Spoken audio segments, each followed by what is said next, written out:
علیکم، کیا حال ہے آپ سب کا؟ امید ہے بہت اچھے ہوں گے۔ میں ہوں آپ سب کی ماہنور علی، فکشنل ناول سے۔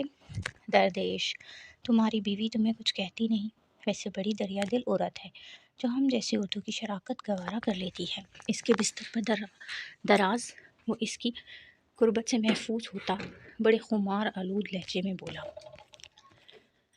اس جیسی بیوی صرف گھر آباد کرنے والی ہوتی ہیں، دل آباد کرنے والی تم جیسی ہوتی ہیں نا۔ اس کی بات پر وہ بڑے دلیرانہ انداز میں مسکراتے ہوئے بولی، کچھ کہتی نہیں تمہیں؟ نہیں، اسے اجازت ہی نہیں دی میں نے۔ وہ بڑے فخر سے بولا، بیچاری تمہاری خادمہ۔ وہ کھلکھلائی تو وہ بھی مسکرایا تھا۔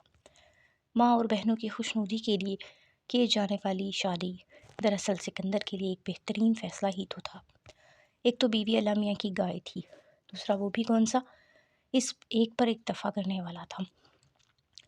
جو منچاہی عورت ہوئی وہ تو یوں ہی اس کی جھولی میں آ گرتی۔ اس کے عہدے سے زیادہ خطرناک اس کا حسین سراپا تھا۔ اگرچہ یہ خالصتاً زنانہ تعریف تھی، مگر وہ نہایت ہینڈسم تھا۔ 6 فٹ قد، ستوان ناک، کشادہ پیشانی، سفید رنگت، گھنے بال، ایک بھی نقش ایسا نہ تھا جہاں خامی ہو۔ اپنی خوبصورتی کا احساس اسے شاد رکھتا۔ اپنے عہدے اور دلکش سراپے سے وہ بہت مستفید ہو رہا تھا، لیکن یہ نعمتیں کب زحمتیں بن جاتی اللہ ہی جانتا تھا۔ عورت مرتی ہے اس وقت جب وہ اپنا دل ایک ایسے شخص کے حوالے کر دیتی ہے جو اس کے وجود اس کے جذبات اس کے عشق سے بالکل نابلد ہوتا ہے۔ یعنی وہ سب کچھ حق کے ساتھ وصول کرے اور اپنے فرائض کی ادائیگی بھی نہ کرے۔ اور مرد کی یہی خصلت عورت کی موت ہے۔ وہ زوباریہ تھی، مرنے کی پوری جی جان سے کوشش کرنے لگی۔ وہ موم کی طرح قطرہ قطرہ پگھل رہی تھی۔ ایک دن اس موم کی لو ہمیشہ کے لیے بجھ گئی۔ لقمان احمد سرکار محکمے میں ملازم تھے، اچھی پوسٹ تھی، گزر بسر اچھی ہو رہی تھی۔ سب سے بڑی زوباریہ بھی، پھر اجوا اور زینب، عائشہ، فاطمہ، سب سے آخر میں 2 بھائی تھے جو جڑواں تھے اور کلاس 4 میں تھے۔ ان کے والد متوسط طبقے کے لوگوں کی طرح ان پر بھی بیٹیوں کی بھاری ذمہ داری تھی، اس لیے ہاتھ ذرا دبا کر رکھنا پڑتا تھا۔ اولاد اللہ نے نیک صالحہ دی تھی، بیوی تابعدار تھی۔ لقمان احمد بہت پرسکون زندگی گزار رہے تھے، اور ایسے میں سکندر جیسا داماد کا ملنا تو نعمت تھا۔ وہ تو اس بات پر حیران تھے کہ سکندر کی ماں ان کے گھر رشتہ لائیں کیسے۔ سکندر نے CSS کا امتحان پاس کیا تھا اور آج کل پولیس سروس میں SP کے عہدے پر فائز تھا۔ راشدہ الگ حیران پریشان تھی کہ ایک اعلیٰ عہدے کا حامل لڑکا جس کی عمر بھی زیادہ نہ تھی ان کا داماد کیسے بن سکتا ہے، کیونکہ ان کی بیٹی زیادہ پڑھی لکھی بھی نہ تھی، بہت زیادہ حسین و جمیل۔ شاید یہ قدرت کے فیصلہ تھا جس پر وہ دل و جان سے راضی تھی۔ وہ تو ایسے رشتے کا سوچ بھی نہیں سکتے تھے، اس لیے شادی والے دن سارے رشتے دار چل بھن کر کوئی نہ کوئی بہانہ کر کر کے ناراض ہی رہے تھے، اور جنہوں نے شرکت کی تھی وہ بھی چلے دل کے پھپولے پھوڑنے میں پیش رہے تھے۔ کالج سے گھر آتے ہوئے وہ اپنی دھن میں مگن راستہ طے کر رہی تھی کہ راستے میں سکندر کو گاڑی میں گزرتے دیکھا۔ اس کی گاڑی کے آگے پیچھے گاڑیاں پوری رفتار سے بھاگ رہی تھیں۔ اوہو بھائی صاحب، آج پہنچ گئے یہاں۔ وہ تیز تیز قدموں سے راستہ طے کرنے لگی۔ گھر پہنچی تو جیسے قیامت اس کی منتظر تھی۔ وہ ہوا تھا جس کا اس نے کبھی تصور بھی نہیں کیا تھا، اور جو ہوا تھا وہ ہرگز بھلائے جانے والا نہ تھا۔ ہر آنکھ اشکبار تھی، اس کی جوان موت پر ہر ایک لرز کر رہ گیا تھا۔ دوسرے بچے کی پیدائش پر جانے کیا پیچیدگی ہوئی کہ اس ناگہانی ثانیہ سے دوچار ہونا پڑا۔ وہ تو جیسے صدمے سے نڈھال تھی، اسے یقین نہیں آ رہا تھا کہ اس کا ہنستا کھلکھلاتا وجود بنو مٹی تلے جا سویا تھا۔ ماں باپ الگ ڈھال تھے۔ علیشہ تو روتے ہوئے ماں کے پاس جانے کی ضد کیے جا رہی تھی۔ اجوا نے آج تو اس شخص کی آنکھیں بھی نم دیکھی تھی جس نے سب سے زیادہ ناقدری کی تھی اس عورت کی۔ اس وقت تو وہی اسے اس کا قاتل لگ رہا تھا۔ اس کا دل چاہ رہا تھا کہ اس کا گربان پکڑ کر اس کا محاسبہ کرے۔ وہ اسے اس بدروح کی مانند لگ رہا تھا جو اس کی زندہ بہن کو سالم نگل گیا ہو۔ وہ تو سب کو اداس مغموم کر کے چل گئی تھی، پر اپنی 2 نشانیاں ان سب کے لیے چھوڑ گئی تھی، علیشہ اور نومولود علیدہ۔ ان کے گھر میں سناٹے بول رہے تھے۔ یہ سناٹے طویل ہوتے اگر الفت نہ آتی اور ان کے اعصاب پر ایک اور بم نہ پھوٹتی۔ یہ سوچا بھی کیسے انہوں نے؟ جب اس نے سنا تو دنگ رہ گئی۔ لو، اس میں سوچنے کی کیا بات ہے؟ لوگوں نے تو مجھے کہا کہ اپنی بیٹی کی بات کرو، بچوں کو خالہ ماں بند کروا لے گی۔ جنہوں نے مشورہ دیا ہے ان سے کہیں کہ وہ اپنی بیٹیاں دیں، میرا سوچے بھی مت۔ تو ٹوک انداز پر اختیار کرتی وہ اس موضوع پر کوئی بات سننے پر تیار نہ تھی۔ مسئلہ کیا ہے؟ پڑھائی تمہاری مکمل ہے، پھر بچیوں پر اگر کوئی غیر عورت آ گئی تو ظلم کے پہاڑ توڑے گی ان پر مجھے وہ شخص کسی بھی طور پر قبول نہیں ہے، وہ حتمی انداز میں بولی۔ تو یہ انکار اپنے باپ کے سامنے کرنا، امی آپ ایک بیٹی اس پر قربان کر کے اب دوسری قربانی کے لیے پیش کریں گی؟ وہ ناقابل یقین نگاہوں سے تکے جا رہی تھی۔ دیکھو بیٹا، اس کو تو ہزاروں لڑکیاں مل جائیں گی مگر ایسا رشتہ کبھی نہیں مل سکے گا۔ کیا اچھائی ہے لوگوں میں تو برائی بھی اتنی نہیں ہے۔ وہ ایک بد کردار مرد ہے، اس نے برملا کہا تھا۔ ہر مرد ہوتا ہے، ہر مرد نہیں ہوتا، چھپا ہوتا ہے، اس لیے قابل بھروسہ رکھتا ہے۔ راشدہ اپنے موقف سے ہٹنے پر تیار نہ تھی۔ فلرٹ کرنے میں اور بد کرداری میں فرق ہوتا ہے، وہ بھی سنجیدگی سے بولی۔ ٹھیک ہو جائے گا، جب بچے بڑے ہوتے ہیں تو ماں باپ خود بخود سنبھل جاتے ہیں، اور پھر وہ اعلیٰ عہدے پر فائز ہے۔ اعلیٰ عہدے پر فائز ہے، قصور اس کا نہیں، لڑکیوں کا ہے جو خود کو اس قدر ارزاں کرتی ہے۔ ماں کسی صورت اس کا موقف ماننے پر تیار نہ تھی، لیکن یہ معاملہ اس وقت حدت اختیار کر گیا جب الفت نے کہا اگر تم اپنی بیٹیاں دینے پر تیار نہیں تو اپنی نواسیاں یہاں اپنے گھر لے آؤ، غیر لڑکیاں تو انہیں نہیں رکھیں گی۔ ان کی اس قدر ڈٹائی پر راشدہ بیگم دل ملائی ہوئی بولی بہن کچھ وقت سوچنے کے لیے دے، فیصلہ ہمارے حق میں ہونا چاہیے، مجھ سے اب بچیاں نہیں سنبھالتی، جلدی کرو، دیر ہونا ہو جائے۔ جاتے جاتے بھی وہ دھمکا گئی تھی۔ دیکھا آپ نے کیسے دھمکا رہی ہے؟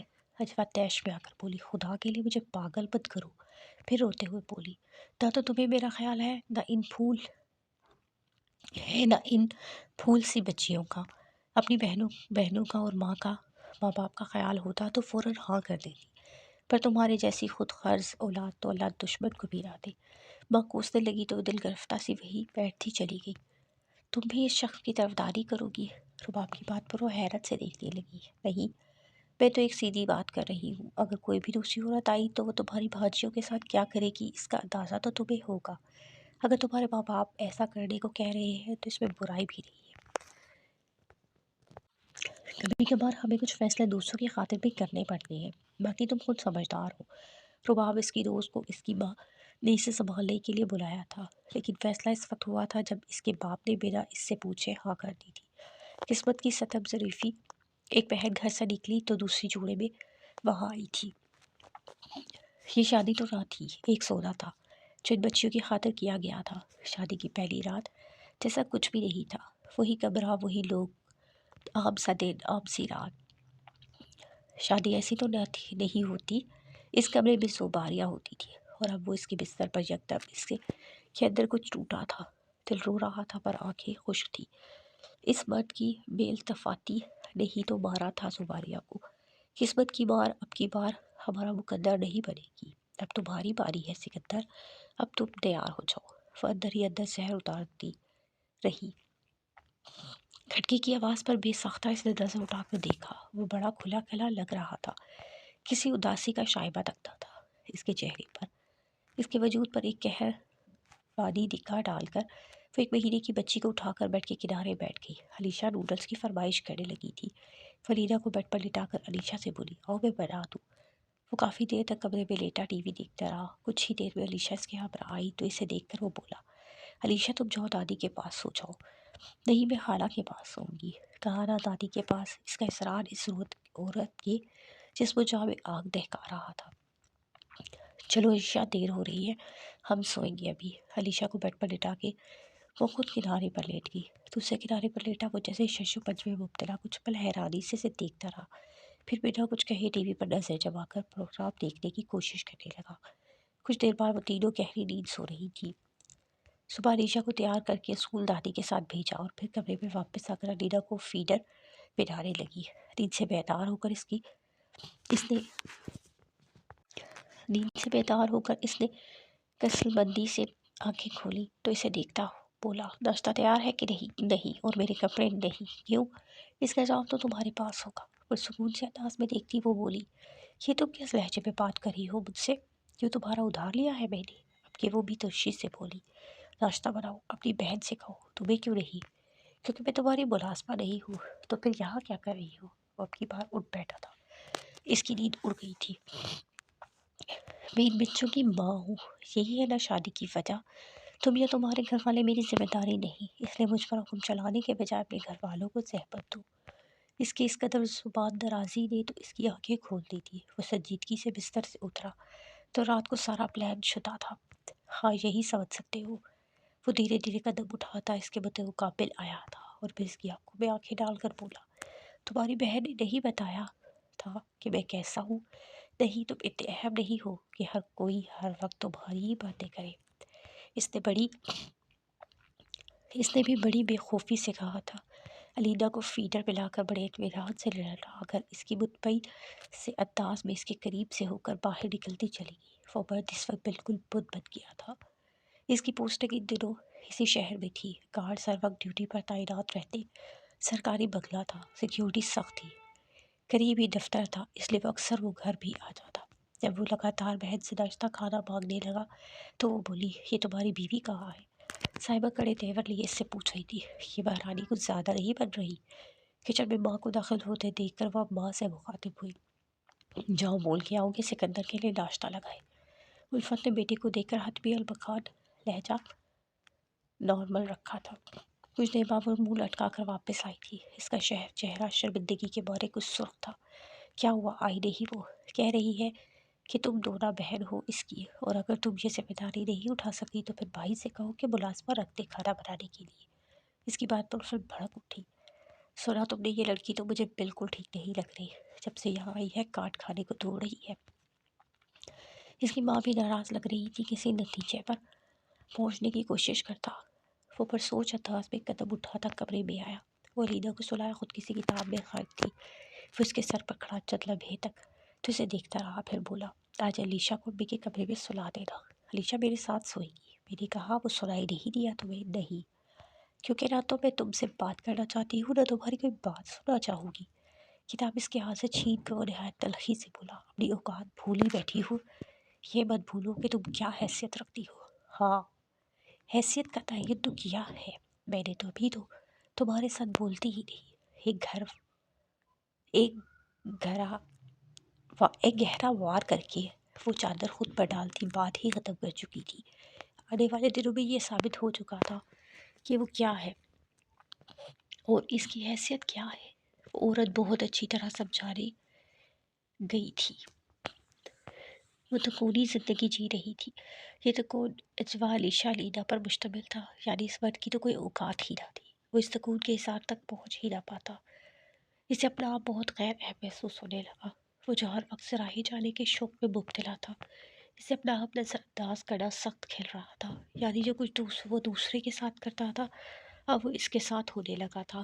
وہ لڑکی سے جھٹلا رہی تھی، یہ ظاہر کر رہی تھی کہ اس کا وجود اس کے لیے نہ ہونے کے برابر ہے۔ اتنا غیر اہم تو کبھی نہیں رہا تھا وہ۔ صبح وہ خود اٹھ کر تیار ہوتا، وہ علیشا کو تیار کرتی، اسے ناشتہ کروا کر اسکول روانہ کر دیتی۔ اس کی ماں اور بہن اس سے بہت نالاں تھی، اس کا رویہ ان کے ساتھ بھی اچھا نہ تھا۔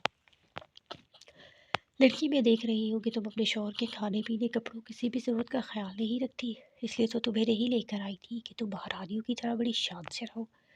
وہ بڑے جلے دل سے کہہ رہی تھی، جبکہ وہ بڑے مطمئن سے انداز میں بولی، پھوتیوں کے لیے ہی تو لائی تھی نہ آپ مجھے۔ وہ ذمہ داری میں بہت اچھی طرح نبھا رہی ہوں، اور کیا چاہیے آپ کو؟ دیکھا کیسے جواب دے رہی ہے مجھے؟ وہ تو حد سے اکھڑ گئی تھی۔ اس کی بہن تو اس جیسی نہیں تھی، وہ تو با اخلاق ملنسار تھی۔ مجھے کیا خبر تھی کہ یہ آفت ہے پوری کی پوری؟ میری تو توبہ جو اسے بلا کر اس بلا کو بیاں لے آئی۔ ہاں، ایسی نیک پروین کی چاہ میں ہی تو ہمارے گھر آئی تھی آپ، تاکہ دوسری پر بھی اسی طرح کے ظلم کے پہاڑ توڑ کر دوسری سے بھی دنیا پاک کر دے گی۔ اس کے اس قدر سچائی پر مبنی بات پر وہ پہلو بدل کر بولی، تو کیا میں نے مارا تھا اسے؟ مجھے کیوں کوس رہی ہو؟ کیا کمی تھی اسے یہاں؟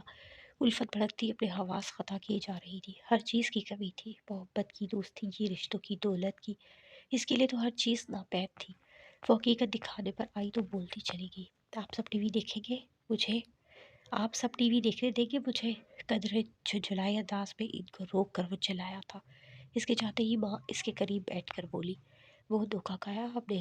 میں تو سمجھی تھی کہ یہ بھی بہن کی طرح سعادت مند ہوگی، مگر یہ تو پوری پٹاخہ ہے۔ وہ بنا کچھ کہے نگاہیں ٹی وی اسکرین پر جمائے کہیں اور تھا۔ تو آج آپ کو ہماری یاد آ ہی گئی۔ اس کے آنے پر نازنین نے بڑی دلکشی تو آج آپ کو ہماری یاد آ ہی گئی۔ اس کے آنے پر نازنین نے بڑی دلکش مسکراہٹ سے اس کا ویلکم کیا تھا۔ ہاں بس کچھ طبیعت ٹھیک نہیں لگ رہی۔ ارے واہ، ایسی حالت میں تو تمہیں اپنی بیگم کے پاس ہونا چاہیے تھا، نہ کہ ہمارے پاس۔ عالی شان کشادہ لاؤنج کے صوفے پر اس کی انتہائی قریب بیٹھی وہ بڑے عاشقانہ انداز میں کیے جا رہی تھی۔ اگر اس کے پاس ہوتا تو پھر یہاں آتا، اس کی قدرے سنجیدگی سے کہا۔ تو وہ مسکراتے ہوئے بولی، یہ بھی پسند نہیں ہے کیا؟ پھر کچھ دیر بعد بولی، اگر یہ بھی پسند نہیں تو پھر ہم سے شادی کیوں نہیں کر بیٹھے؟ روز روز کا آنا جانا ختم ہو جائے گا۔ آج جانے کیوں نازنین کی باتیں بھی کچھ خاص پھلیدہ لگ رہی تھی۔ وہ بے دلی سے اٹھا۔ کیوں اتنی جلدی؟ وہ ہڑبڑا کر اٹھی تھی۔ میں گھر جاؤں گا، یہ کہتے ہی وہ سیدھا نکلا تھا۔ وہ ایک اڑیل گھوڑے کی مانند سرکش زندگی کی لگام تھامے اپنی مرضی کی دوڑ لگانے ان میں سے ہر ایک کو پیچھے چھوڑے کی تگ و دو میں تھی۔ شام کو گرم چائے کا کپ لیا جب وہ لاؤنج میں آئی تو الفت کو سکندر کے پاس بیٹھے دیکھ کر اپنے کمرے میں چلی گئی۔ کافی دیر بعد جب وہ باہر نکلی تو وہ دونوں وہیں بیٹھے ٹی وی کے کسی پروگرام پر تبصرہ کر رہے تھے۔ مجھے تم سے کچھ بات کرنی ہے۔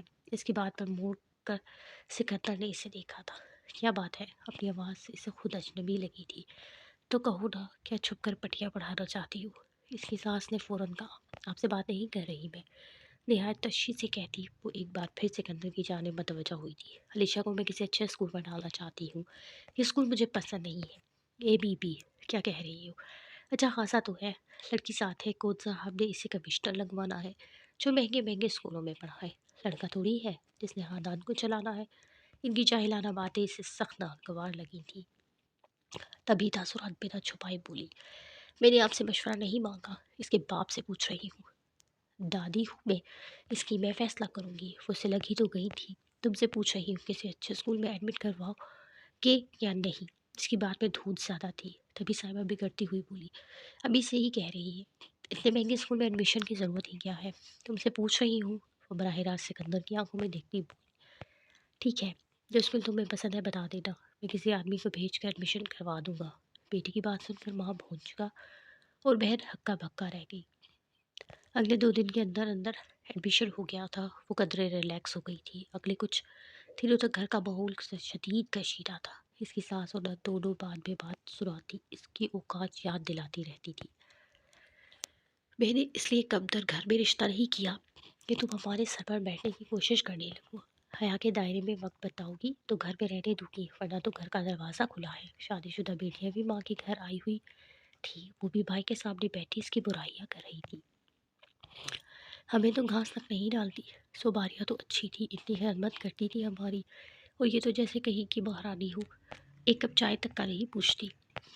جھوٹ وہ بولے جو قابل برداشت ہو۔ جب سے آئی ہے آپ کو کچن میں جان کھپاتا رہا ہے آپ کے لیے۔ اگر آپ کے لیے میں ہاتھ باندھے 24 گھنٹے بھی کھڑی رہوں تب بھی کوئی نہ کوئی نقص آپ نے نکالنا ہی ہے۔ جانے وہ کب سے آ کر ان کی باتیں سنتی رہی۔ سب اگلے دن بازار جا رہی تھی۔ سکندر سے رقم لے کر ماں بولی، بچیوں کے کپڑے بھی لے آئیں گے، ویسے بھی پھوپھیاں جا رہی ہے، بچیوں کے رہنے دے، وہ میں خود لے آؤں گی، آپ تکلف مت کرے۔ اجوا نے منع کیا، جو پہلے بھی تو میں لاتی تھی، آپ کے لائے کپڑے مجھے پسند نہیں ہے۔ اس کی برملا سچی بات پر غصے سے لال پیلی ہوتی الفت نے سب کو مخاطب کرتے کہا، میری ہر بات پر اس کو اعتراض ہے، کیا نقص ہوتا ہے ان کپڑوں میں بھلا؟ وہ جرا پر تیار تھی، جس پر نہایت اطمینان سے غارت کرتی وہ بولی، جیسے امیر غریب میں، جیسے مہنگے اور سستے میں، آپ جو پہنتی ہیں وہ مہنگا اور بچیوں کے سستے سے سوٹ ہوتے ہیں، جو کہ مجھے ہرگز پسند نہیں۔ وہ آگ بگولا ہوتی ہوئی بولی، کیا ماں کے گھر تم نے کبھی مہنگے سوٹ پہنے ہیں؟ نہیں، پر یہاں پہنوں گی۔ بائی دا وے، میں بچیوں کی بات کر رہی تھی، اپنی رہی۔ سکور ابھی اس لہجے میں آگ لگاتی وہ ان کی شاپنگ کا سارا موڈ غارت کر گئی تھی۔ رہی صحیح کسر بیٹے نے پوری کر دی۔ اماں بچیوں کے رہتے تھے، وہ خود خرید لے گی جو اسے پسند ہو۔ یہ کہتے ہی وہ تو باہر چلا گیا، جبکہ وہ غش پہ غش کھانے لگی۔ مجھے لگتا ہے میرے بچے پہ تعویذ وغیرہ کرواتی ہے، وہ تو میری بات رد کر کے اس کی بات بلا چون چرا مان لیتا ہے۔ اگر یہی حال رہا تو یہ تو ہمارے گھر سے ہی تو یہ تو ہمیں ہمارے ہی گھر سے ہی نکال دے کر دم لے گی۔ ابا سچ کہوں تو بھائی بھی دمنے لگا ہے اس سے، پہلے تو ایسا نہ تھا۔ صاحبہ بھی نمک پاشی کیے جا رہی تھی۔ اگلے دن جب وہ شاپنگ کے لیے گھر سے نکلنے لگی تو وہ بے ساختہ کہہ بیٹھا تھا، رکو میں لے کر جاتا ہوں، تم اکیلی کیسے جاؤ گی؟ اس وقت بلیک پینٹ اور بلیک شرٹ پہنے کلاس سے آنکھوں پر چڑھائے کافی سنجیدہ تھا۔ شکریہ، پر میں خود جا سکتی ہوں، ضد مت کرو، ڈرائیور کے ساتھ چلے جاؤ۔ وہ ہنوز سنجیدہ تھا۔ مجھے عادت نہیں ہے، جس طرح ابھی دھکے کھاتی کہیں آتی جاتی تھی، بالکل ویسے ہی میں بھی جا سکتی ہوں۔ ایک سخت جملہ اس کے منہ پر مار کر وہ گیٹ سے نکل گئی تھی۔ میں لعنت بھیجتی ہوں تمہارے عہدے اور تمہاری برات پر۔ دل ہی دل میں بڑبڑاتی ٹیکسی میں مارکیٹ چلی گئی تھی۔ اگلی صبح سے علیشا نے اسکول جانا شروع کر دیا۔ صبح ناشتے کی ٹیبل پر الفت ایک بار پھر اس کے فیصلے پر ناقدرانہ رائے کا اظہار کیے جا رہی تھی۔ بچوں کو اتنی دور اسکول بھیجنا کتنا مشکل ہوگا، ضرورت ہی کیا تھی اتنی دور کے اسکول میں ڈال دیا، اب کون لے کر جائے گا، باپ ہے نا۔ کچھ ثانیے بعد قدر سکون سے بولی، جب پیدا کر سکتا ہے تو لے جا کیوں نہیں سکتا؟ اس کے سکون آمیز جملے میں بھی بلا کی کاٹ تھی۔ نوالا وہ مشکل نکلتے وہ ماں کو دیکھ کر اپنی گھمبیر آواز میں بولا، میں لے جاؤں گا، کوئی مسئلہ نہیں ہے، علیشا تیار ہے۔ وہ اجوا پر نظر جمائے پوچھ رہا تھا، ہاں چلو اٹھو۔ علیشا اس کا بیگ اور پانی کی بوتل اٹھا کر وہ اس کے ہمراہ باہر پوچھ تک آئی۔ گاڑی کے دروازے کے پاس کھڑی وہ سکندر کے باہر آنے کا انتظار کر رہی تھی۔ کچھ دیر میں وہ ماں کو سکتے میں چھوڑ کر باہر آیا تھا۔ وہ اس کے قریب آ کر اس کے پیچھے کھڑا فرنٹ سیٹ کا دروازہ کھولنے کے لیے اس کے بالکل قریب ہوا تھا۔ اس کے سینے سے اس کے کندھے مس ہوئے تھے۔ یکدم سے مڑنے پر وہ بالکل اس کے سینے سے ٹکرائی تھی۔ راستہ، دو نظریں اٹھا کر اس نے بڑے سپاٹ سے انداز میں کہا تھا۔ بڑی خاموشی سے اس نے ہٹ کر راستہ دیا۔ وہ علیشا کو لے کر اسکول چلا گیا تھا۔ پھر تو جیسے کہ اس کی ڈیوٹی میں شامل ہو گیا تھا، وہ اسے خود ہی لے کر جاتا اور واپسی میں کارڈ کو بھیج دیتا۔ اسے لگ رہا تھا کہ زندگی جمود کا شکار تھی۔ سوری سے اس میں رنائی اور چاشنی در آئی تھی۔ وہ نہیں جانتا تھا کہ وہ کیوں چاہنے کے مزے سے ہم آہنگ ہونے لگا تھا۔ اگرچہ دلکشی رنائی تو پہلے بھی اس کی زندگی کی ساتھی تھی، مگر خوشی اب دل کے بد خانوں میں رچی بسی وہ تو اس نے کبھی محسوس ہی نہیں کی تھی۔ وہ ایک ایسا مرد تھا جسے ہمیشہ ہر عورت نے چاہا تھا۔ اس کی ظاہری جسمانی خوبصورتی اور روحتا ہمیشہ اس کے چاہت کی اولین وجوہات رہی تھی، مگر اب اسے لگنے لگا تھا کہ جیسے وہ ہے ہی نہیں جسے ہر کوئی سراہتا رہا ہے۔ یہ لڑکی جس طرح اس کی ذات کی نفی کرتی تھی، وہ اسے یہ سوچنے پر مجبور کرتا تھا کہ وہ بھی ریجیکٹ ہو سکتا ہے، مگر بات یہاں ریجیکٹ ہونے کی بھی نہیں تھی، کچھ اور تھا جو اسے پگھلا رہا تھا۔ اس صورت کا وجود، کیا وہ چاہتا تھا کہ وہ اسے اپنی قربت دے کر ساری دوریاں مٹا دے تاکہ اس کے بے چین وجود کو قرار مل سکے، جو نظر انداز ہونا کسی طور بھی برداشت نہ کر پا رہا تھا۔ وہ لڑکی کیا بہت حسین تھی جو دل کو مضطرب کر رہی تھی؟ ایسا نہیں تھا، اس نے بہت حسین لڑکیاں دیکھی تھی، وہ ان کے سامنے کچھ رہی تھی۔ 5 فٹ 5 انچ قد، مناسب بدن، گندمی رنگت، بڑی بڑی آنکھیں، کتابی چہرہ، پر وہ اس قدر حسین مرد کے سامنے کچھ بھی نہیں تھی۔ وہ مضطرب رہتا تھا اور اسی طرح آپ کی اس کیفیت میں گھنٹوں اس کے بارے میں سوچتا چلا جاتا۔ شاید اس لڑکی نے دور رہ کر اسے سوچنے پر مجبور کر دیا تھا۔ آج سنڈے تھا، وہ دیر تک سوتا رہا تھا۔ جیسے ہی نیند سے بیدار ہوا تو علیشا کو تیار دیکھ کر فوراً پوچھ بیٹھا، یہ بیگ وغیرہ کہاں لے کر جا رہی ہو؟ علیدہ کا چھوٹا بیگ تھا میں وہ کمرے سے نکل رہی تھی جب اس نے روکا، ہم نانو کے گھر جا رہے ہیں، اطلاع دیتی نکلی تو یکدم بستر سے اترا تھا، بڑی سرحد سے پاؤں میں چپل ڈالے باہر آیا تھا۔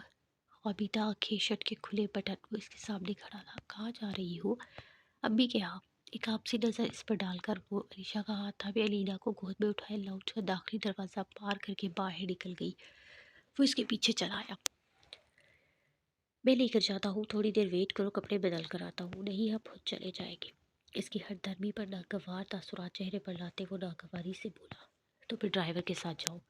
نہیں، آپ ہی ہمیشہ ٹیکسی استعمال کرتی تھی، میں اس سے اچھی نہیں ہوں کہ گاڑی میں بیٹھ کر سفر کروں، پر میری بیٹیاں ٹیکسی میں سفر نہیں کرے گی۔ اچھا؟ وہ تبصر اڑاتی رک کر اس کی آنکھوں میں آنکھیں ڈال کر بولی، کیا آپ ہی علیشا کے ساتھ ٹیکسی پر نہیں آتی تھی؟ اس کی بات پر وہ لاجواب ہو گیا۔ چلو علیشا، پیدل ہی چلی گئی اور وہ بے دلی سے واپس مڑا تھا۔ میں حیران اس بات پر ہوں کہ وہ آخر چاہتی کیا؟ نہ تو اسے میرے گھر والے اچھے لگتے ہیں، نہ وہی میں۔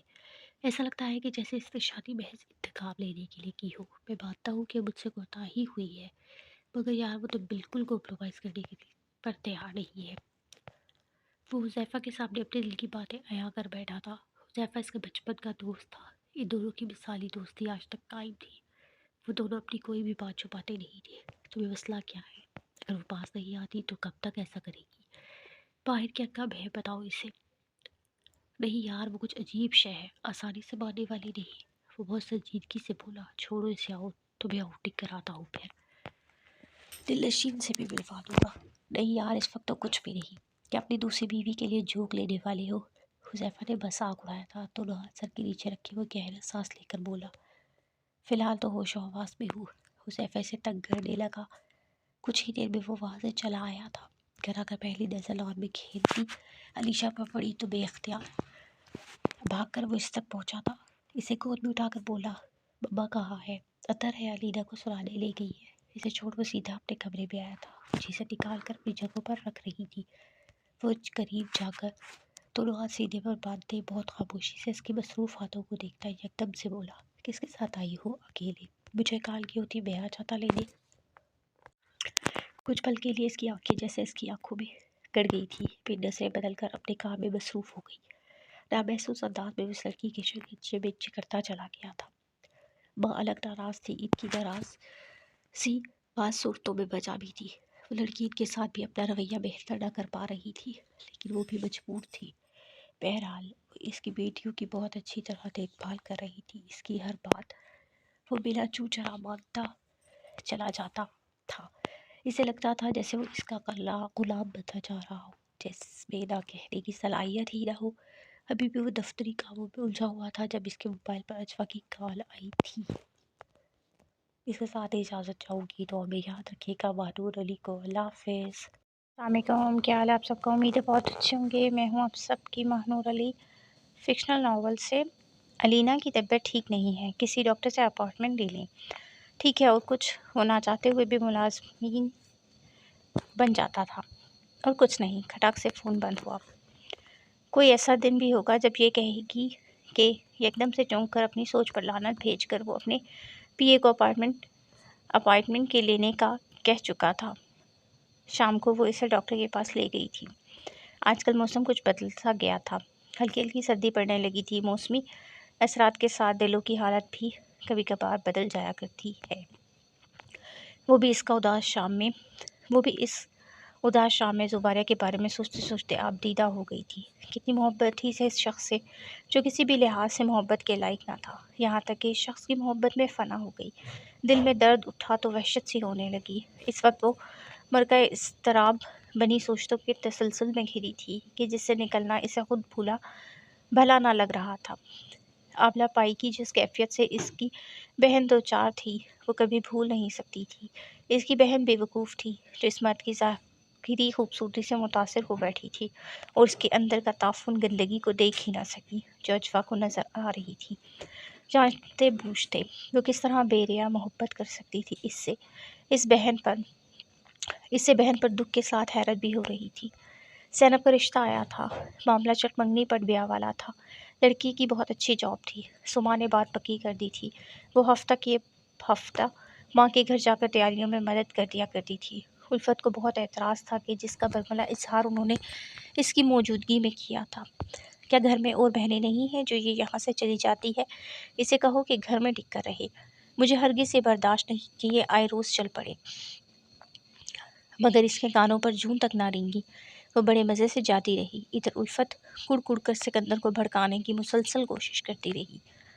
امی بھائی کو کہنے کی ضرورت نہیں، یہ تو خود ان سے ڈرتے ہیں۔ صائبہ نے طنز کیا تو ماں نے بھی کہا، ہاں مجھے بھی ایسا ہی لگ رہا ہے۔ اس نے چپ سادھ لی تھی۔ کچھ کہہ کر وہ ماں کا دل دکھانا چاہتا تھا اور نہ ہی وہ اس سے روک سکتا تھا۔ اس قدر بے بسی والی کیفیت اس کی زندگی میں کبھی آئے گی اس نے سوچا تک نہ تھا۔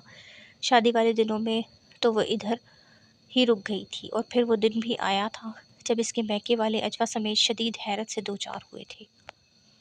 ڈرائنگ روم میں بیٹھا وہ لقمان احمد کے ساتھ باتوں میں مصروف تھا۔ داماد کو یوں آج یہاں دیکھ کر وہ حقیقی معنوں میں بہت خوش تھے۔ یہ مسرت ان کے ہر انداز سے جھلک رہی تھی، اس کی خوب آؤ بھگت ہو رہی تھی۔ راشدہ الگ صوفے پر بیٹھی مسکرا رہی تھی۔ لقمان نے بیوی کو اشارہ کر کے باہر بلایا۔ ان کے جاتے ہی ڈرائنگ روم میں وہ اکیلا رہ گیا تھا۔ کچھ ہی دیر میں علیشہ آئی، باپ کے گلے لگ کر گود میں بیٹھ گئی۔ مما کہاں ہے؟ نہایت دھیمے سے اس کے کان میں بولا تھا۔ وہ کام کر رہی ہیں، علیشہ نے مختصر کہا۔ اتنے میں سب سے چھوٹی بہن فاطمہ اندر آئی۔ علیشہ بھی بلا رہی ہیں۔ علیشہ فوراً اس کی گود سے اتری اور بھاگ کر نکل گئی۔ راشدہ بیگم بھی اندر آ کر بیٹھ گئی۔ کون سی کلاس میں پڑھتی ہو تم؟ اس نے فاطمہ سے پوچھا۔ 9th۔ اس نے کچھ شرما کر کہا تھا۔ اب کی بار اسکول میں ٹاپ کیا ہے بورڈ کے ایگزامس میں، اس کی ماں خوش بتا رہی تھی۔ اوہ، پھر تو بہت لائق ہے، وہ خوش دلی سے بولا اور اس کا ہاتھ بے اختیار جیب کی طرف بڑھ گیا۔ 2,000 کے نوٹ نکال کر بولا، ادھر آؤ، یہ انعام تمہاری اگلی دفعہ ہوگی ٹاپ تو اس سے بھی زیادہ ہوگا۔ راشدہ ہکا بکا رہ گئی۔ نہیں بیٹا، ایسا نہیں کرو، تم شرمندہ کر رہے ہو۔ آؤ نا، فاطمہ کو جھجکتے دیکھ کر وہ بولا۔ وہ ماں کو سوالیہ نگاہوں سے تکتی رہی، پھر اجازت ملنے پر فوراً آگے بڑھ کر روپے تھام لیے تھے۔ کچھ ہی دیر میں انہوں نے چائے کے ساتھ بیشتر لوازمات ٹیبل پر سجا دیے۔ چائے سے فراغت کے بعد ٹیبل صاف ہو گئی تو اتنے میں ایک بار پھر علیشہ اندر آئی۔ ادھر آؤ، علیشہ کو اپنے پاس بلا کر وہ ایک بار پھر دھیمے سے بولا تھا۔ مما کہاں ہے؟ وہ علیشہ کو کپڑے پہنا رہی ہے، میرے کپڑے بھی چینج کر دی ہے، جاؤ مما سے کہو پاپا بلا رہے ہیں۔ ایک بار پھر وہ انتظار کرنے لگا۔ ایسا انتظار تو کبھی اس نے نہ کیا تھا۔ اس وقت جو کیفیت ہو رہی تھی، اس کیفیت سے بھی اس کا پالا نہ پڑا تھا۔ اس نے تو ہمیشہ اوروں کو انتظار کروایا تھا، آج خود اس لذت سے آشنا ہو رہا تھا تو معلوم ہوا تھا کہ انتظار کس قدر اذیت ناک ہوتا ہے، جان لیوا ہوتا ہے، جان گسل ہوتا ہے۔ دل کی بے چینی عروج پر تھی، جس کا گلا گھونٹنا اس کے بس میں نہ تھا۔ کچھ ہی دیر میں وہ چلی آئی تھی۔ اسے دیکھ کر وہ بے اختیار اٹھا تھا۔ اس نے سلام کیا تھا، جس کا جواب بے دہانی میں وہ دے بھی نہ پایا تھا۔ اجوا کا انداز بہت عجل بھرا تھا۔ اپنی جیب میں کچھ رقم نکال کر اس نے اس کی طرف بڑھائی تھی۔ یہ اپنی ماں کو دینا، میں خود کچھ خریدنا چاہتا تھا پر ٹائم نہیں ملا۔ وہ کچھ پل تو دیکھتی رہی، پھر بولی، ساری تیاری مکمل ہے، اس کی ضرورت نہیں۔ یہ میں تمہیں نہیں، تمہاری بہن کو شادی کا گفٹ دے رہا ہوں۔ وہ بھی سچ ہوا تھا، لیکن اتنی رقم میں نہیں لوں گی۔ رقم خاصی بڑی تھی، جسے لینے کی غلطی وہ کبھی نہیں کرنے والی تھی۔ ان کے درمیان بات ہو رہی تھی کہ راشدہ بیگم خود اندر آئی۔ انہیں دیکھ کر جیسے سٹپٹا گئی۔ وہ مڑ کر نکلنے ہی والی تھی جب سکندر کی آواز پر رکی۔ وہ رقم اب وہ انہیں دینے لگا تھا۔ یہ زینب کی شادی کا گفٹ ہے، اگر آپ نے نہیں لیا تو میں بہت ناراض ہوں گا، اور اگر قبول کر لیا تو پھر میں یہ سمجھوں گا کہ آپ مجھے اپنا بیٹا سمجھتی ہیں۔ نہیں بیٹا، اتنی رقم، وہ ہچکچا رہی تھی، پھر اس کی ناراضگی خیال سے بولی، بیٹا یہ بہت زیادہ ہے، انہیں سمجھ نہیں آتی کہ وہ لیں یا انکار کر دیں۔ تو ٹھیک ہے نا، آپ مجھے بیٹا نہیں سمجھتی۔ وہ ناراض ہو کر مڑا تو یکدم سے انہوں نے پکارا، نہیں بیٹا، اچھا دو، میں لے لیتی ہوں۔ کچھ سوچ کر انہوں نے وہ رقم لے لی۔ وہ مسکرا دیا۔ راشدہ چلی گئی۔ وہ سپاٹ انداز میں کھڑی سے خشم کی نگاہوں سے دیکھتے رہنے کے بعد بولی، تمہاری ماں کو پتا ہے کہ تم اتنا بڑا گفٹ دے رہے ہو؟ یہ رقم میری ماں کی نہیں، میری ہے، اس نے بنا جھجکتے کہا تھا۔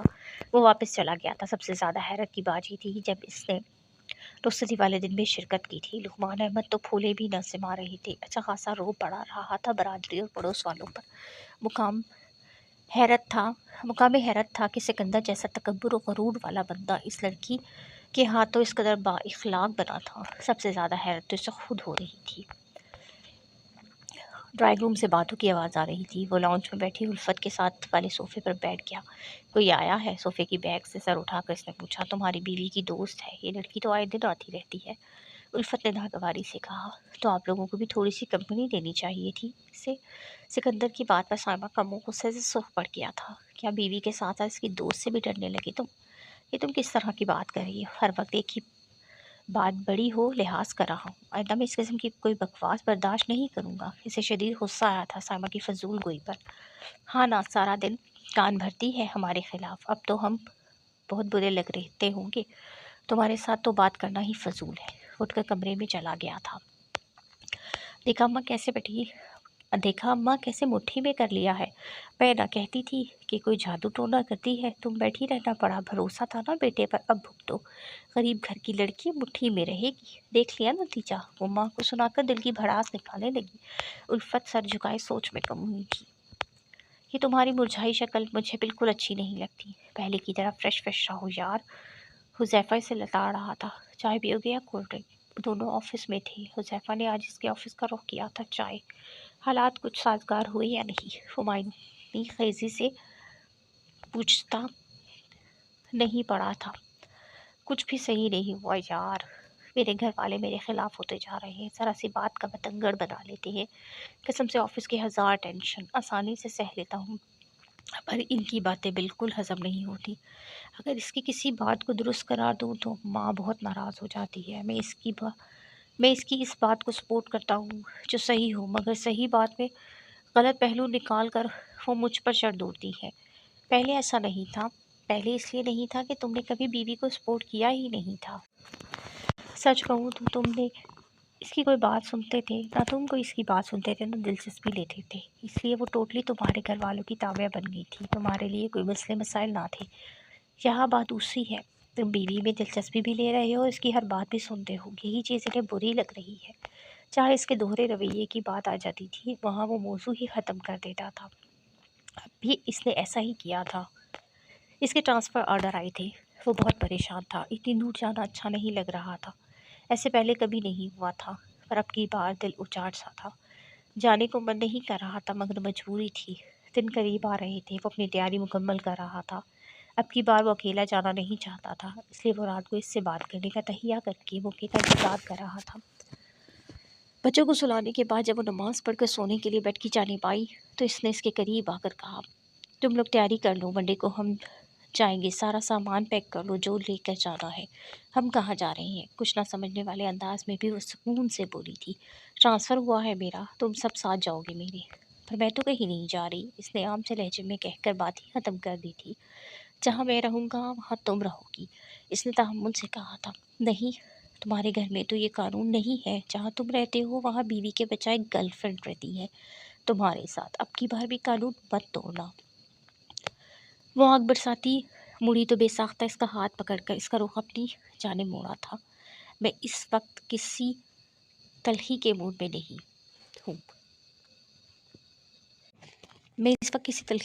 میں نہیں ہوں، پلیز سیریسلی میرے ساتھ بات کرو، میں مذاق نہیں کر رہی ہوں اور میرا جواب بھی تم سن چکے ہو۔ تم کیوں نہیں جاؤ گی میرے ساتھ؟ اس کے ماتھے پر شکنوں کا جال بن گیا تھا، کیونکہ تمہاری پہلی بیوی کو بھی یہ حق نہیں ملا تھا۔ وہ اس کے اعصاب کو چٹکھاتی اور اسے زلزلوں کی زد میں چھوڑ کر وہ سو گئی تھی۔ وہ چلا گیا تھا، کچھ دن تک تو کوئی کال نہیں آئی تھی، صرف ماں سے بات کر لیتا تھا، لیکن آج وہ کال کر بیٹھا تھا۔ بچے کیسے ہیں؟ ٹھیک ہے، مختصر سا جواب آیا۔ تم کیسی ہو؟ ٹھیک، اگر ضروری بات نہیں تو میں فون بند کر رہی ہوں۔ علینا رو رہی ہے، دوسری جانب فون کر چکا تھا، پھر اکثر ایسا ہونے لگا تھا، وہ فون کرتا، وہ مختصر جواب دے کر فون بند کر دیتی، اس مرد کے اوسان خطا ہونے لگے تھے۔ وہ اپنی انا، غیرت، عزت، ہر چیز کو لات مارتا، اسے روز فون کرتا، وہ اس کو تو اسے 2 کوڑی کا کر کے رکھ دیتی۔ میں ذلیل ہوں نا جو اس کو روز فون کرتا ہوں، اگر میں انسان کا بچہ ہوتا تو اس کی شکل بھی نہ دیکھتا۔ ساڑی بھڑاس حذیفہ پر نکالتا وہ بھڑک رہا تھا۔ تو مت کرو، خود ہی ٹھیک ہو جائے گی۔ کیسے ٹھیک ہوگی بتاؤ مجھے، وہ اس پر چڑھ کر بولا۔ تم کیوں اتنے پاگل ہو رہے ہو؟ خیر تو ہے نا، حذیفہ سے چھیڑنے لگا تھا، لیکن وہ تو گویا کہیں اور ہی تھا۔ آج پھر وہ مختصر سے بات کر کے فون بند کر چکی تھی، اسے سمجھ نہیں آ رہا تھا کہ وہ بار بار اسے فون کیوں کر رہا تھا۔ اگر وہ بات نہیں کرنا چاہتی تو اسے کیا آفت پڑی تھی کہ اس سے بات کرنے کے لیے مرا جائے۔ کمرے میں ٹہلتا وہ دونوں مٹھیوں کو بھیجتا، سوچ سوچ کر تھک چکا تھا۔ نئے شہر، نئے لوگ، کچھ بھی تو اچھا نہیں لگ رہا تھا۔ 1 مہینہ 3 دن ہو چکے تھے اسے یہاں پر، یہ 1 مہینہ 3 دن تو صدیاں لگ رہی تھی۔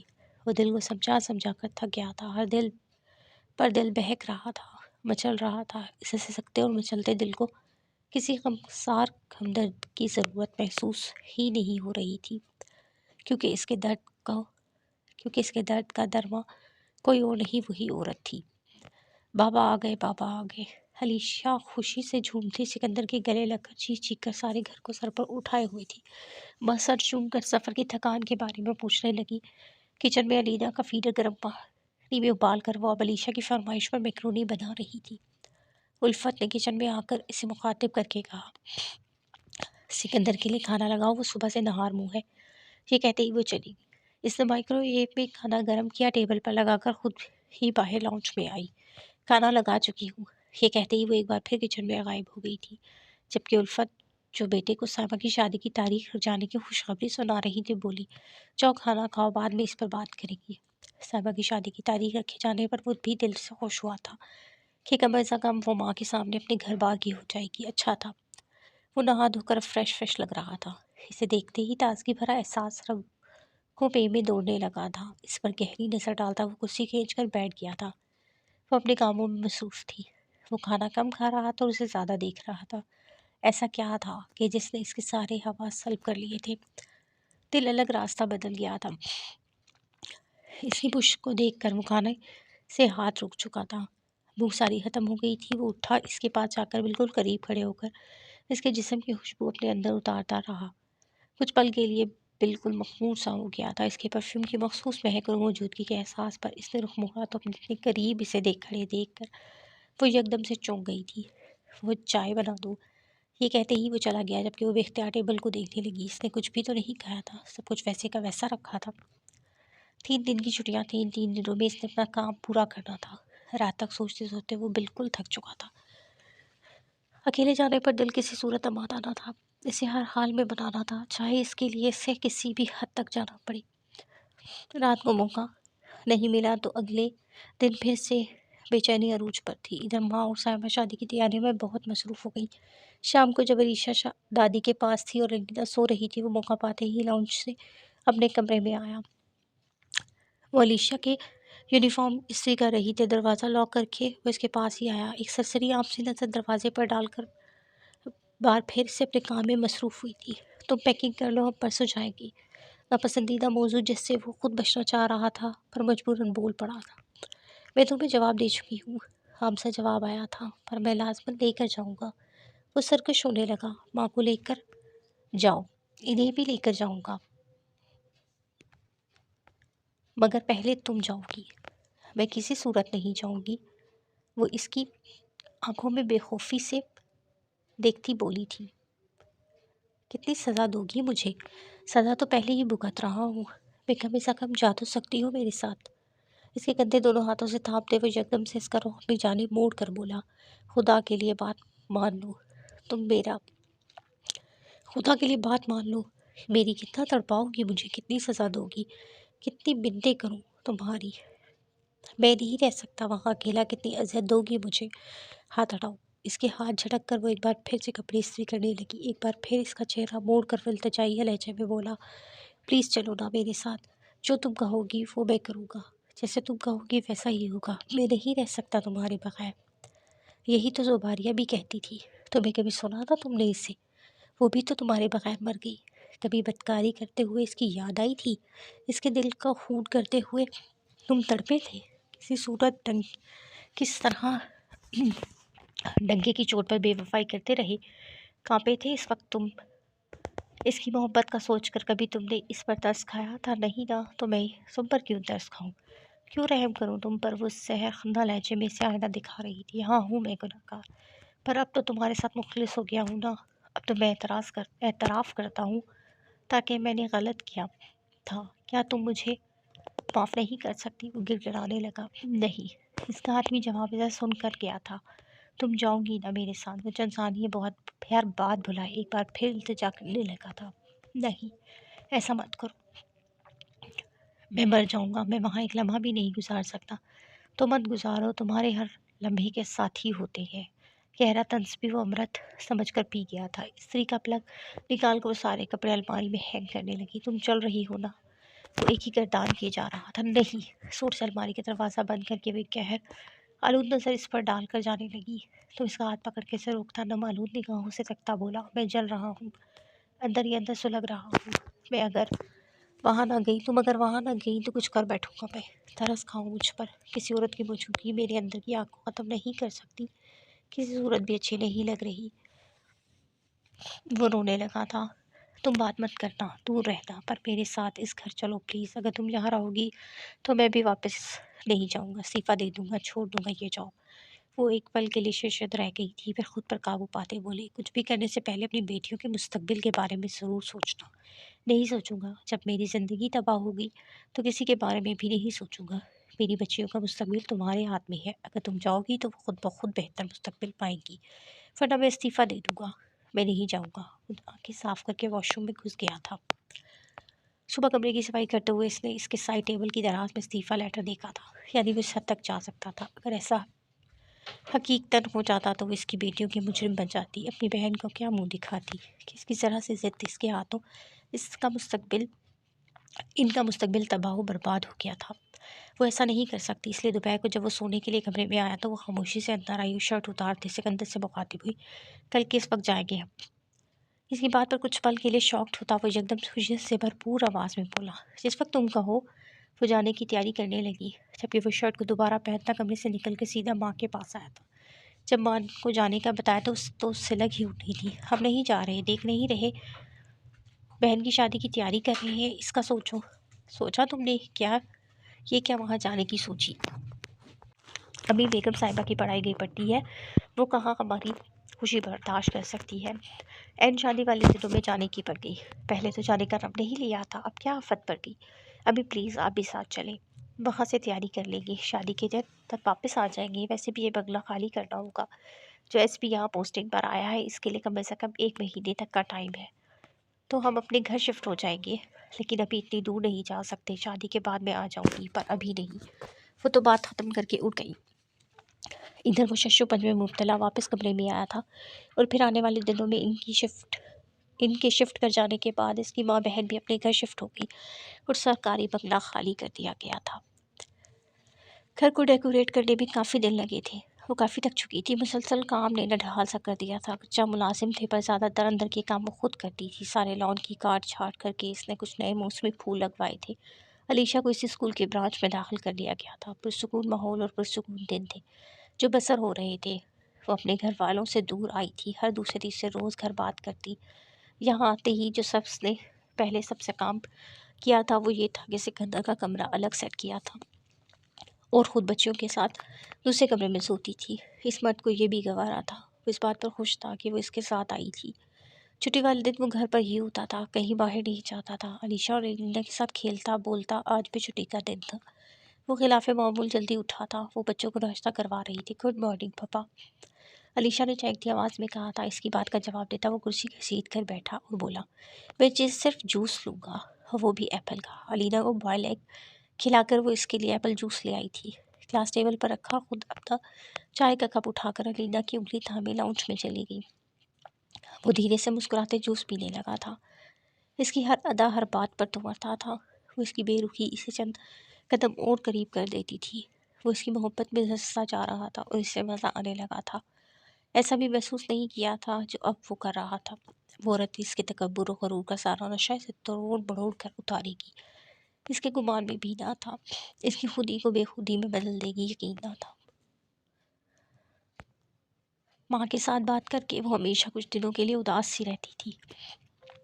وہ اب بھی ان کے ساتھ بات کر رہی تھی، مگر ذہن بہت پیچھے چلا گیا تھا، جہاں وہ اور زباریہ اپنے گھر والوں کے ساتھ محبت بھری خوشیوں بھری زندگی جی رہے تھے۔ کتنا سکون تھا ان کی زندگی میں، اور یہ سارا سکون اس شخص نے درہم کر دیا تھا۔ عائشہ کی بات پکی کر دی، میں نے بہت اچھے لوگ ہیں، تمہارے ابا کو بہت اچھے لگے ہیں، ماں خوشی خوشی فون پر بتا رہی تھی۔ پر اماں وہ تو ابھی چھوٹی ہے، اس نے احتجاج کی۔ کہاں چھوٹی ہے، 3rd ایئر میں پڑھتی ہے، بس سال بعد ہے پڑھائی ختم ہو جائے گی۔ ماں تو ہتھیلی پر سر تو جمائے بیٹھی تھی، پڑھائی سے پہلے شادی نہیں کرنی، اس نے کمزور سا اعتراض کیا۔ ٹھیک ہے، بس ابھی صرف بات پکی کی ہے۔ ماں کی خوشی محسوس کر کے اس نے زیادہ اعتراض نہیں کیا تھا۔ وہ کچھ دنوں کے لیے سائمہ کی شادی میں گئے تھے۔ سکندر نے بھائیوں والے تمام فرائض ادا کرتے ہوئے بہت دھوم دھام سے سائمہ کو رخصت کیا تھا۔ اس کے بیکے والے بھی آئے تھے۔ اجوا کی ماں نے سونے کی چین تحفے میں دے کر ایک طرح سے سکندر کا بدلہ اتارا تھا۔ وہ ایک خوددار بیٹی کی ماں تھی، یہ سوچ کر وہ مسکرایا تھا، جبکہ الفت تو کچھ پل کے لیے بھوچکا سی رہ گئی تھی۔ صرف اتنا کہنے پر اکتفا کیا، اس کی کیا ضرورت تھی؟ نند کی شادی میں اس نے بھی روایتی بھابھیوں کی طرح اپنے تمام فرائض نبھائے تھے۔ اس کے ساتھ ساس خوش نظر آ رہی تھی۔ پوری شادی میں سکندر کی نظروں کا مرکز اجوا ہی رہی تھی۔ حذیفہ اس کا خوب مذاق اڑا رہا تھا۔ کیا مجھے یقین نہیں آ رہا کہ تم اپنی بیوی کے لیے مجنوں بن گئے ہو؟ کیسے تمہاری نظریں بھٹک رہی ہے جیسے صدیوں سے دیکھا نہ ہو؟ یار انبلیویبل، رخصتی کے بعد وہ حال سے ضروری کام نپٹا کر گھر واپس آیا تھا۔ سارا گھر بکھرا پڑا تھا، ملازمین صفائیاں کر رہے تھے۔ وہ سیدھا اپنے کمرے میں آیا تھا۔ کل چلیں گے، ساری تیاری مکمل کر لینا، اتنی جلدی تو ممکن نہیں ہے، پرسوں چلیں گی۔ اجوا نے کہا تھا چھٹی نہیں مل رہی ہے، امی سے بات کر کے آتا ہوں۔ اسے ٹال کر وہ ماں کے پاس آیا تھا۔ کل جا رہی ہیں نا آپ؟ کیسے، ابھی تو ولیمہ بھی نہیں ہوا۔ امی پلیز، چھٹی نہیں مل رہی، حساس دن شروع ہونے والے ہیں، آپ کو پتہ ہے نا کہ ملک میں سیکیورٹی کا مسئلہ کتنا بڑھ گیا ہے، اس لیے سب کی چھٹیاں منسوخ کر دی گئی ہیں ان دنوں۔ اچھا ٹھیک ہے، وہ تیار ڈالتے ہوئے کہہ گئی تھی۔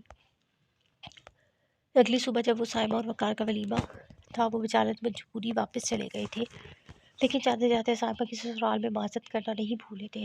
واپس آ کر وہ بہت تھکے ہوئے تھے، گھر کی حالت ٹھیک تھی، شاید ملازمین ان کے آنے سے باخبر تھے۔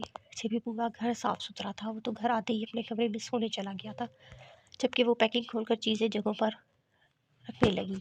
رات کو کھانا کھانے کے بعد وہ شش و پنج میں گھری تھی، اگر الگ کمرے میں سوتی تو اس کی ساس کو شک ہو جاتا، اور اگر اس کے کمرے میں جاتی تب بھی دل آباد آتا تھا۔ سوچتے سوچتے دماغ کی رگیں تن سی گئی، لیکن یہ مسئلہ گویا الفت نے ہی حل کر دیا۔ علیشا میرے ساتھ سوئے گی، نئی جگہ ہے، دل گھبراتا ہے، الفت نے کہا تو علیشا بولی دادی آپ کے پاس سوگی، اگر کہانی سنائے گی تو۔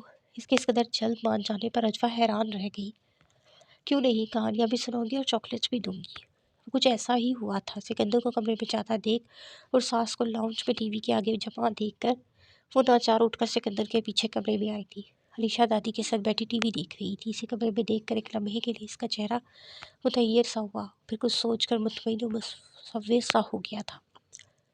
حساس دنوں کے باعث سیکیورٹی سخت کر دی گئی تھی۔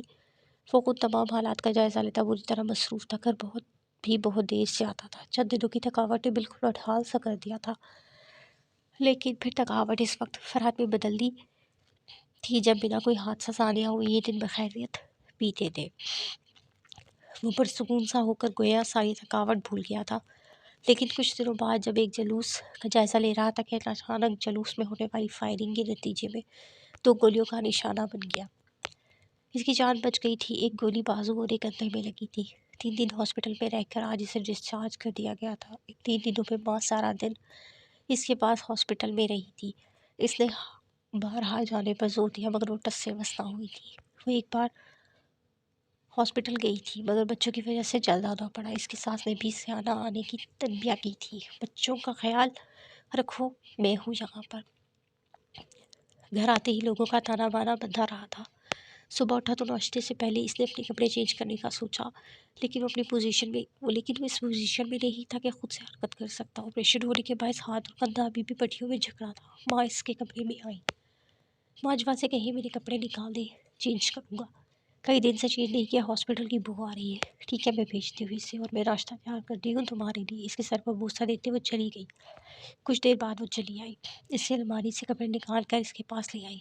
برش وہ کر چکا تھا، منہ بھی دھلا لگ رہا تھا۔ وہ سوچتی ہوئے اس کے نزدیک آ کر بولی کپڑے چینج کرو گے؟ سر ہلاتا وہ دائیں ہاتھ سے بٹن کھولنے کی کوشش کرنے لگا۔ چند ثانیے بعد وہ آگے بڑھی تھی، اس کی شرٹ کے بٹن کھول کر اس نے اس کی شرٹ اتاری تھی، پھر بڑی سرعت سے اس کے کپڑے چینج کروا کر بولی ناشتے میں کیا لوگی؟ وہ کہہ رہی تھی کہ الفت ناشتہ لے آئی۔ اچھا کیا جو کپڑے بدل لیے، اب ناشتہ کرو۔ ان دونوں کو چھوڑ کر وہ پہلے کپڑے لے کر باہر چلی گئی۔ اس کے لمس کو اپنے سینے پر محسوس کرتا وہ بڑی رغبت سے ناشتہ کرنے لگا تھا۔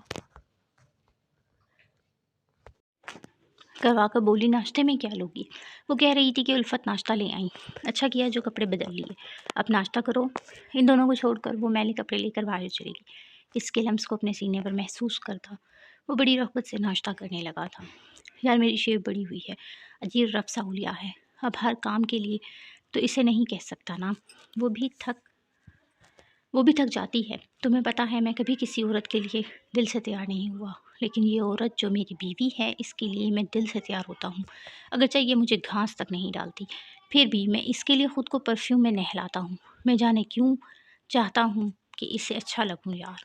کسی بھی عورت کے لیے میں نے یہ سب نہیں کیا۔ حذیفہ جو اس کے زخمی ہونے کا سنتے ہی بھاگا آیا تھا، اس وقت اس نے کمرے میں بیٹھا وہ اس کی زبان سے یہ کلمات سن رہا تھا، وہ باقی سب تمہارے حسن سے مرعوب تھیں اور یہ صاحبہ ہرگز نہیں، اس لیے تم سر توڑ کوشش کر رہے ہو۔ حذیفہ خطرناک حد تک صاف وہ تھا، اور تمہاری بیوی بچے کیسے ہیں؟ اس نے بات بدلی تھی۔ سب ٹھیک ٹھاک۔ اس نے خوش دلی سے کہا تھا۔ حذیفہ ایک دن رک کر واپس چلا گیا تھا تو تیسرے ہی دن اس کے تینوں بہنیں آ گئی تھیں۔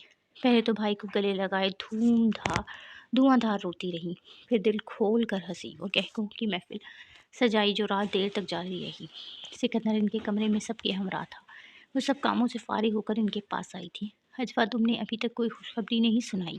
بڑی نند شاکرا نے یکدم سے سب کے سامنے بات چھیڑی تھی۔ ایک لمحے کو وہ بھی کچھ بوکھلا گئی تھی، پھر چہرہ نارمل کرتے ہوئے بولی، 2 آلریڈی ہے میرے پاس۔ اس کے الفاظ میں چھپے طنز پر وہ سب کچھ لمحوں کے لیے چپ رہ گئی تھی۔ فاخرہ کے بھائی کی بھی یہاں پوسٹنگ ہوئی ہے، وہ آج کل یہیں پر ہے۔ کچھ دیر بعد وہ سب اپنے کسی چچا زاد بہن کی بات کرتی ایک بار پھر باتوں میں مشغول ہو گئی تھی۔ وہ باقاعدگی سے اس کے زخموں پر مرہم لگاتی اور ایسا کرتے وقت ہرگز بھی کسی قسم کے تاثرات اس کے چہرے سے اشکار نہیں ہوتے تھے۔ اس وقت بھی جب بچے سب آپس میں کھیل رہے تھے، بہنیں اور اماں لاؤنج میں بیٹھی ٹی وی سے لطف اندوز ہو رہی تھیں، وہ اس کے زخموں پر مرہم لگانے بیڈ کنارے بھی احتیاط سے اس کی شرٹ اتار کر زخمی کندھے پر مرہم لگانے لگی۔ اب زخم کافی حد تک ٹھیک ہو چکے تھے۔ وہ اس کے بہت قریب بیٹھی تھی۔ وہ اس کے قرب میں سرشار سا ایک سوال کر بیٹھا، اگر میں مر جاتا تو تمہیں تو خوشی ہوتی نا؟ اسے خاموش پکڑ کر ایک بار پھر وہ جملہ دہراتا اس کے چہرے پر کچھ تلاشنے لگا۔ تم خاموشی سے کام کرنے دو گے؟ کیوں؟ کیا غلط کہا میں نے؟ تمہارے بچوں کے ساتھ کیا دشمنی ہے میری؟ اب کی براہ راست اس کی آنکھوں میں آنکھیں ڈالے اس کا سارا سکون درہم برہم کر چکی تھی۔ میرے بچوں کی پرواہ ہے اور میری؟ اس کے بازو پر مرہم لگا کر وہ اٹھی تو جیسے زندگی اس کے قریب سے اٹھ گئی۔ کس قدر بد نصیب ہوں، کتنے قریب رہ کر بھی میں اس سے کتنا دور ہوں۔ دل میں کہتا وہ سر بٹ کے سرہانے ٹکا چکا تھا۔ اس کی بہنیں چلی گئی تھی، گہما گہمی ختم ہو گئی تھی۔ وہ اب تقریباً ٹھیک ہو گیا تھا اور پھر سے ڈیوٹی جوائن کر چکا تھا۔ رات کو دیر تک اسے کمرے میں نہ پا کر وہ باہر چلا آیا تھا۔ وہ اندھیرے میں بیٹھی جانے کی ان سوچوں میں گم تھی۔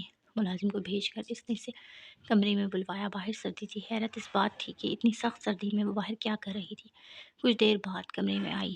اس نے اسے بغور دیکھا۔ وہ شاید روتی رہی تھی۔ اس کی متورم آنکھیں کسی پریشانی کے غماز تھیں۔ وہ ہیٹر تیز کرتا اس کے پاس آیا۔ تم باہر کیا کر رہی تھی؟